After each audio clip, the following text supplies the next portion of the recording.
আসসালামু আলাইকুম। পরিবেশটা সুন্দর না? এই মাঠে যে গরুগুলি ঘাস খাইতেছে কৃষকদের, এদিকে সবুজ শ্যামল, কত সুন্দর না পরিবেশটা? অনেক সুন্দর না?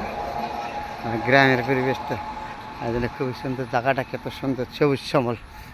হ্যাঁ, যেদিকে তাকাবেন এদিকে সবুজ, যেদিকে তাকাবেন এদিকে সুন্দর পরিবেশটা, কত একটা সুন্দর।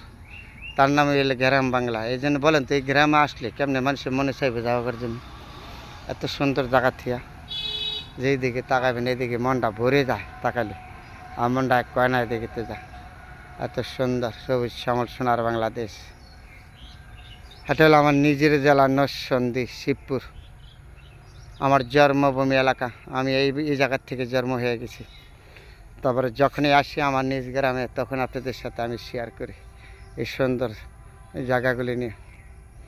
যে মাঠে মাঠে গরুরা ঘাস খাইতেছে, কৃষকদের শুয়ে রয়েছে, কত না সুন্দর, তার গুণগান বলে শেষ করা যাবে। তারপরে আপনাদের সাথে যখনই আসি গ্রামে, আমি ভালো মন্দ নিয়ে আপনাদের সাথে শেয়ার করি। হয়তো চিরদিন আমরা থাকবো না, সবাই চলে যাবো একদিন, কিন্তু সুন্দর জিনিসগুলি যেগুলি আছে এগুলি থাকবে না? এগুলি তো আমাদের সবসময় থাকবে। তাহলে সুন্দর জিনিসগুলি আমরা সুন্দর বলবো, সুন্দর বলবো না?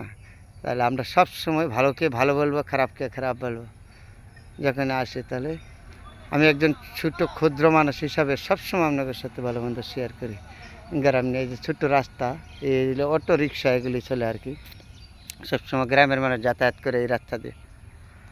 যেই দিকে তাকাবেন এইদিকে সবুজ শ্যামল সোনার বাংলাদেশ, তার বইলা শেষ করা যাবে না গোল।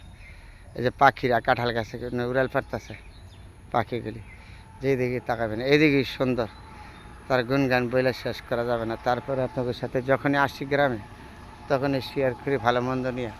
সবাই ভালো থাকবেন বন্ধুরা, সবার জন্য দোয়া রইল, আর সবার জন্য দোয়া রইল। সবাই ভালো থাকবেন বন্ধুরা। আমি যখন গ্রামে আসি তখন আপনাদের নিয়ে এগুলি নিয়ে আমি দেখাই, সুন্দর জিনিসগুলি আমি সবসময় ধরে তুলি।